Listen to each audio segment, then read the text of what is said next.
मुझको मांगने में शर्म आती है।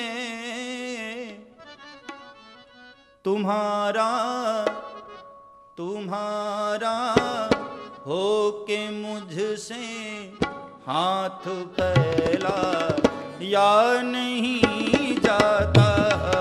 तुम्हारा हो के मुझसे हाथ फैला या नहीं जाता।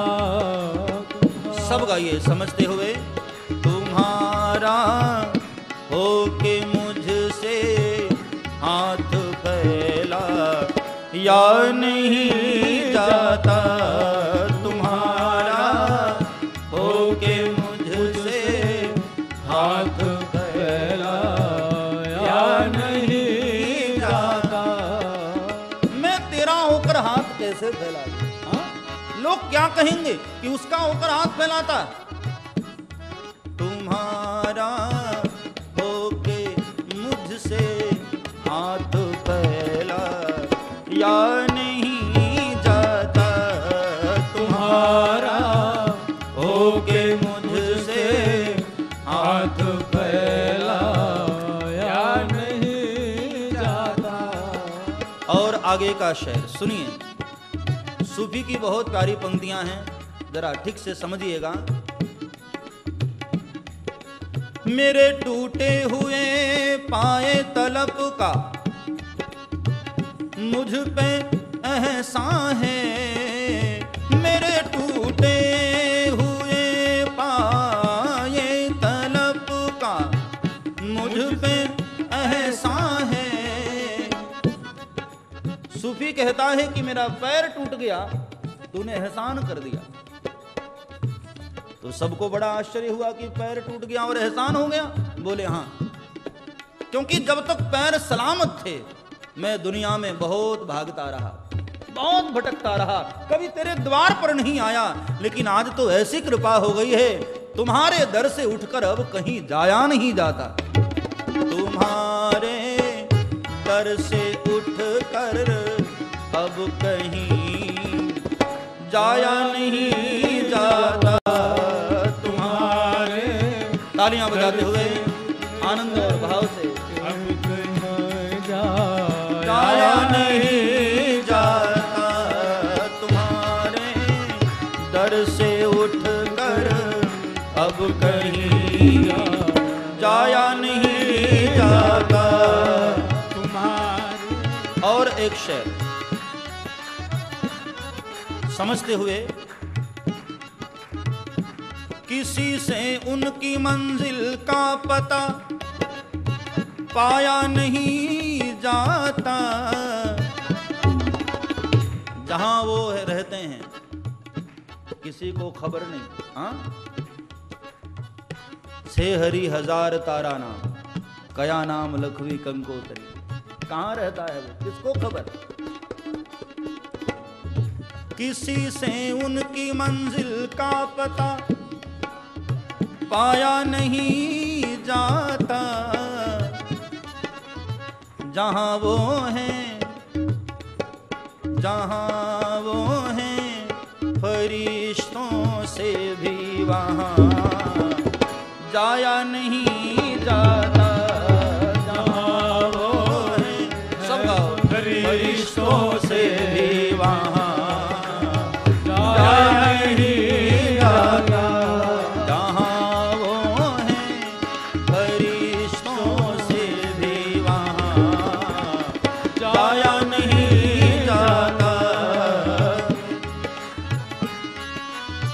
तुम्हारा होके मुझसे हाथ फैला या नहीं जाता। तुम्हारा सब गाइए समझते हुए। हाथ फैला या नहीं जाता। और आगे की एक बहुत प्यारी पंक्ति। मोहब्बत के लिए कुछ खास दिल मकसूद होते हैं। मोहब्बत के लिए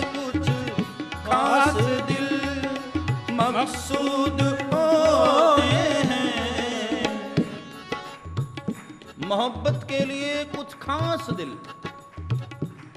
सूफी कहता है कि मोहब्बत में हर दिल नहीं चल पाते। हाँ, कोई खास दिल होता है। हर कोई मीरा थोड़ी होती है। हाँ, हर कोई नानक नहीं हो सकते, हर कोई कबीर नहीं होता, हर कोई सूरदास नहीं होते। कोई खास दिल। मोहब्बत के लिए कुछ खास दिल मकसूद होते हैं। मोहब्बत के लिए कुछ खास दिल मकसूद होते हैं। हाँ, मोहब्बत के लिए कुछ खास दिल मकसूद होते हैं।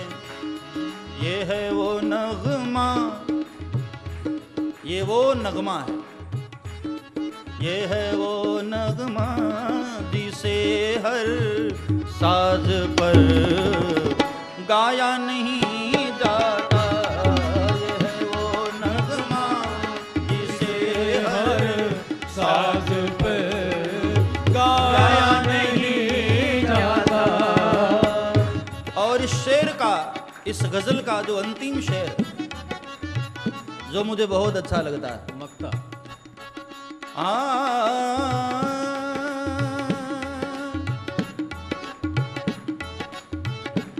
फकीरी में भी मुझको मांगने में शर्म आती है।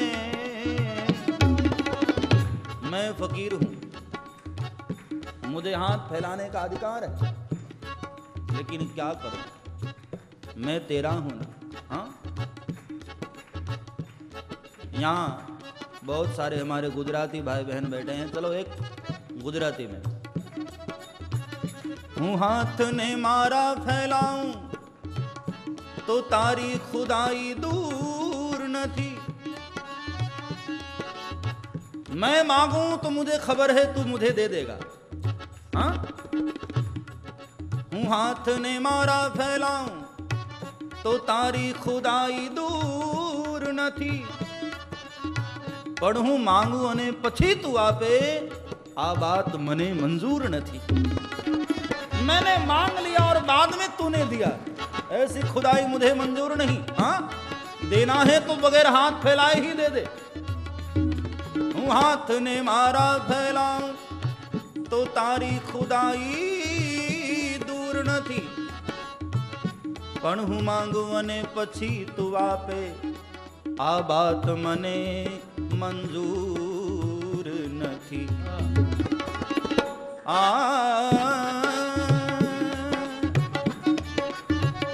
हाथ फैलाने में मोहताज को गैरत क्या है।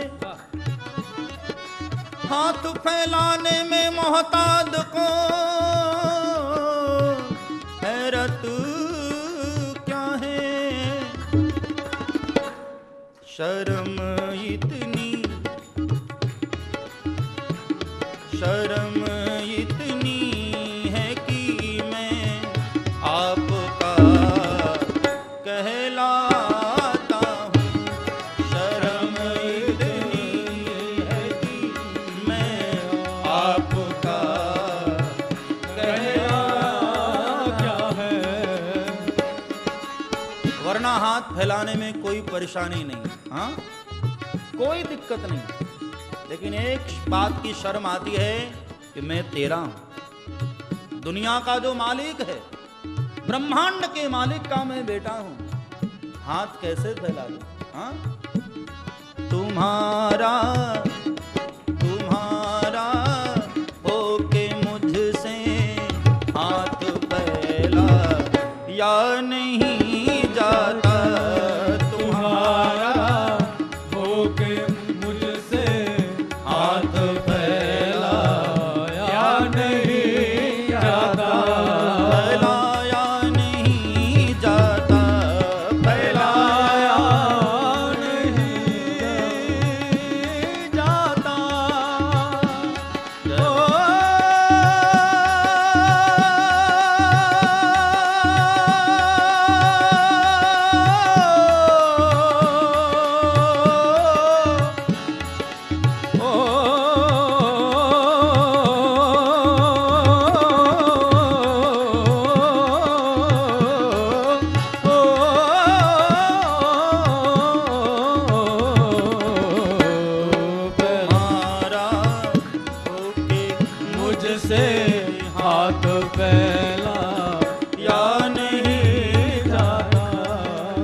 मांगूं तुझे तो तुम न देना कुछ मुझे। भक्त भगवान से कहते हैं कि प्रभु मैंने मांग लिया ना, जीव हूं, मांगने की भूल कर सकता हूं, लेकिन यदि मैंने मांग भी लिया प्रभु तो तुम मुझे देने की भूल मत करना, क्योंकि वरना आशिक नहीं प्रभु, फिर मजदूर हो जाऊंगा मैं। फिर आशिकी कहाँ रही, फिर तो मजदूरी हो गई। मैंने इतनी माला जपी और आपने शाम को उसका हिसाब दे दिया। हाँ, जैसे कोई दिन भर मजदूरी करे और शाम को मालिक पैसे दे दे, फिर तो मजदूरी हो गई ना, फिर आशिकी कहाँ हुई। इसलिए भक्त भगवान से मांगते नहीं। और आप रामायण में पढ़कर देखना, अगस्त ऋषि ने मांगा हो और शिव ने दिया हो, ऐसा वर्णन नहीं है। ऋषि पूछी हरि भगति सुहाई, तो कही शंभु अधिकारी पाए। भक्ति के विषय में पूछा और शिव जी ने उत्तर दे दिया। और इस प्रकार भोलेनाथ कुछ दिन वहां रहे, भगवान की कथा का गान करते हुए, श्रवण करते हुए, सत्संग करते हुए कुछ दिन भोलेनाथ वहां रहे। और एक दिन भोलेनाथ को ऐसा लगा कि अब मुझे चलना चाहिए, क्योंकि मैं एक गृहस्थ हूं और बाबा संत हैं, शायद हमारे रुकने से बाबा की साधना में विक्षेप होता हो और मुझे कहें उसके पहले मुझे निकल जाना चाहिए। तो भोलेनाथ चलने की तैयारी, और बाबा तुलसी वर्णन करते हैं, मुनि सन विदा मांग त्रिपुरारी, चले भवन संग दक्ष कुमारी। दक्ष सुता के साथ भोलेनाथ निकले हैं, आगे आगे शिव और पीछे पीछे दक्ष सुता। देखो बाबा तुलसी की कलम जरा बहुत सावधान है। जब सती आ रही थीं तो कितना अलंकृत किया कि संग सती जग जननी भवानी। संग में कौन है? भवानी हैं, जगदम्बा हैं, सती माता हैं, बहुत अलंकृत किया। लेकिन जब कथा नहीं सुनी, कथा का अपमान किया, तो बाबा तुलसी ने बिल्कुल सम्मान काट दिया, लिख दिया कि अब चले भवन संग दक्ष कुमारी। अब दक्ष की बेटी जा रही है, कहाँ जगदम्बा और कहाँ दक्ष की बेटी। हाँ, सम्मान में कितनी कमी कर दी।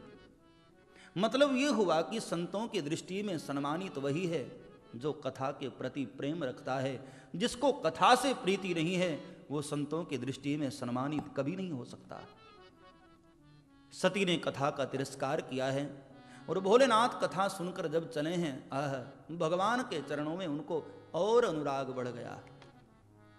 भगवान को याद करते जा रहे थे। अक्सर ऐसा होता है ना कि हम कथा सुन लें तो प्रभु की याद हमें ज्यादा आने लगती। इसलिए सुनते रहना चाहिए। सुनते सुनते सुनते मिलने की तीव्र आकांक्षा हमारे दिल में आती। भोलेनाथ प्रभु को याद करते जा रहे थे कि मालिक इतनी अच्छी कथा आपकी मुझे सुनाई दी, अब एक कृपा और हो जाती प्रभु, आपका एक झलक मुझे मिल जाता, थोड़ा दीदार हो जाता प्रभु, बस तमन्ना पूरी हो जाती। भोलेनाथ इतना सोचे ही थे और उसी समय तत्क्षण तेहि अवसर,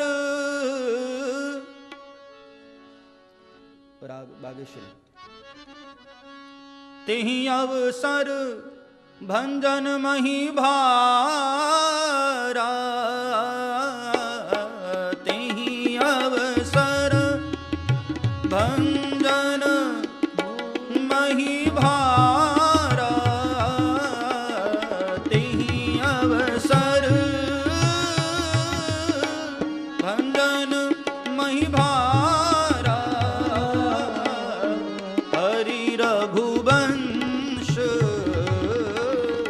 लीन अवतारा, हरि रघुवंश लीन अवतारा, तेहि अवसर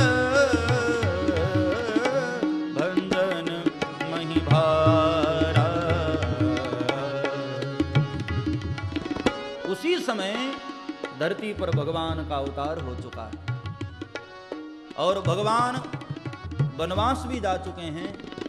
और उसी दंडक वन में रावण ने सीता का अपहरण कर लिया है और भगवान राम सीता की खोज में लताओं से पत्रों से पूछते हुए आगे जा रहे हैं। ये भगवान की कृपा है। भक्त जो भी इच्छा करते हैं ना, भगवान तत्क्षण उसको पूर्ण कर देते हैं। इसलिए मैं तो कहता हूं मेरे भाई बहन, कभी भी टेंशन मत लिया करो। कई लोग बड़े टेंशन में होते हैं कि अब क्या होगा, कैसे होगा, क्या करना, बहुत टेंशन मत लिया करो प्यारे। टेंशन आपके टेंशन से होगा भी क्या? कभी कुछ हुआ है आज तक? कितनी भी चिंता कर लो, तुम्हारी चिंता से कुछ नहीं होने वाला है। सब कुछ करने कराने वाले ठाकुर हैं। तू ही नाम तारण सब काज सारण, धरो उसका धारण निवारण करेगा। नथा दातुआ को दिया दूध माँ को, खबर है खुदा को सबर जो भरेगा।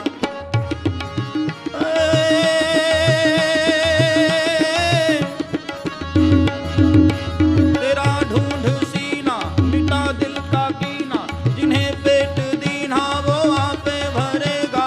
मुरादम कहे जो मुकद्दर के अंदर, जिन्हें ताक मारा न तारा डरेगा, जिन्हें ताक मारा न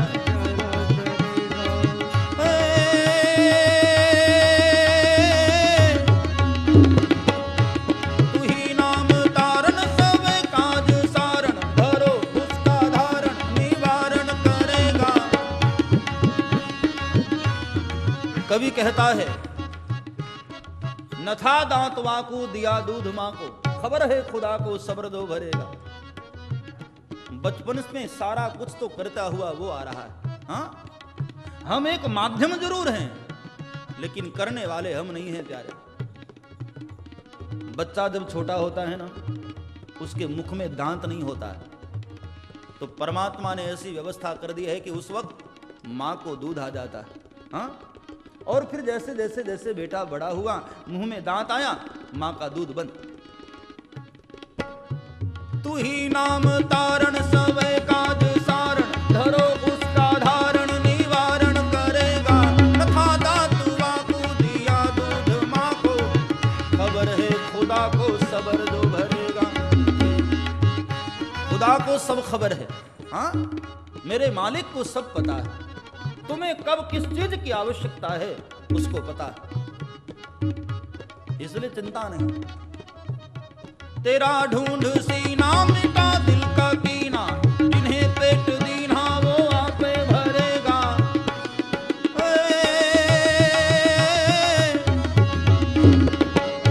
तेरा ढूंढ सीना मिटा दिल का कीना, जिन्हें पेट दीना वो आपे भरेगा। मुरादम कहे जो मुकद्दर के अंदर, जिन्हें ताक मारा न तारा डरेगा, जिन्हें ताक मारा न तारा डरेगा, जिन्हें ताक मारा न तारा। तेरा ढूंढ सीना मिटा दिल का कीना, जिन्हें पेट दीना वो आपे भरेगा। जिसको पेट दिया है ना, पेट देने वाले को उसको फिक्र है। हर किसी की फिक्र उस परमात्मा को है, इसलिए तुम चिंता मत किया करो प्यारे। कभी कभी ऐसा होता है, मैंने बहुत ऐसे केस देखे हैं, बेटी की शादी के लिए बाप बड़ा चिंतित होता है कि बापू क्या करूं, बेटी की शादी है इतनी तारीख को, अभी तक कोई व्यवस्था नहीं हो पाई है, इतने पैसे नहीं हैं। लेकिन वही बाप शादी के 4 दिन के बाद जब आता है तो इतना प्रसन्न दिखाई देता है कि बापू कैसे हो गया पता ही नहीं चला। मैं उसको यही कहता हूं कि प्यारे, इसी बात से अंदाजा लगा ले कि करने वाला तू नहीं, करने वाला तो मालिक कोई और बैठा है प्यारे। इसलिए चिंता मत करो, भगवान को खबर है तुम्हें कब किस चीज की आवश्यकता है, वो तुम्हें दे देता है। आप कभी अनुभव करना, जिस चीज की आवश्यकता आपको है, परमात्मा को लगता है कि नहीं इसको देना चाहिए, आपको तुरंत दे देता है। भोलेनाथ की इच्छा हुई कि मुझे राम दर्शन हो जाए, और तत्क्षण राम दर्शन हो गया। भगवान सीता जी की खोज में रोते हुए मानव लीला करते आगे बढ़ रहे थे, और भोलेनाथ उसी वन में कथा सुनकर लौट रहे हैं। अचानक भोलेनाथ की नजर पड़ी भगवान राम पर, और दूर से देखते ही भोलेनाथ गदगदित हुए, और जय सच्चिदानंद कहकर भोलेनाथ ने प्रणाम कर लिया। आंख से भाव के अश्रु, मेरे मालिक जय सच्चिदानंद जग पावन, अस कहि चले मनोज न सावन। जय सच्चिदानंद जग पावन, अस कहि चले मनोज न सावन। अस कहि चले मनोज न सावन, अस कहि चले मनोज न सावन। जय सच्चिदानंद कहकर भोलेनाथ ने दूर से प्रणाम किया और चले। अब भोलेनाथ ने तो प्रणाम कर लिया, लेकिन सती के पास फिर से गड़बड़ हुई। हाँ, उसके मन में फिर से डाउट हुआ कि ये क्या हो रहा है। सारे जगत के लोग जिनको प्रणाम करते हैं और वो मेरे पतिदेव इन राजकुमारों को प्रणाम कर रहे हैं। अब राजकुमारों को प्रणाम कर लिया कोई बात नहीं है, लेकिन भगवान कह दिया। अब इनमें भगवान जैसा क्या है? जो पत्नी के लिए रो रहा वो भगवान होगा? अरे भगवान तो छोड़ो, ये बुद्धिमान राजकुमार भी नहीं, क्योंकि बुद्धिमान राजकुमार को भी तो इतना तो पता होता ही है ना कि पत्नी कहाँ, ये पत्ते थोड़ी बताएंगे। और ये पत्तों से पूछ रहे हैं, लताओं से पूछ रहे हैं। सती के मन में फिर से शंका हुई और भोलेनाथ चले तो जा रहे हैं, लेकिन बार बार पीछे मुड़कर प्रभु को देख रहे हैं, क्योंकि प्रीत छुपे नहीं पीठ दिखाए। दिल का प्रेम भला कैसे छुपा लेते। भोलेनाथ पहचान गए हैं, वंदन कर लिया, भाव विभोर हो गए और सती पहचान न पाई, उल्टे बीमार और हो गई।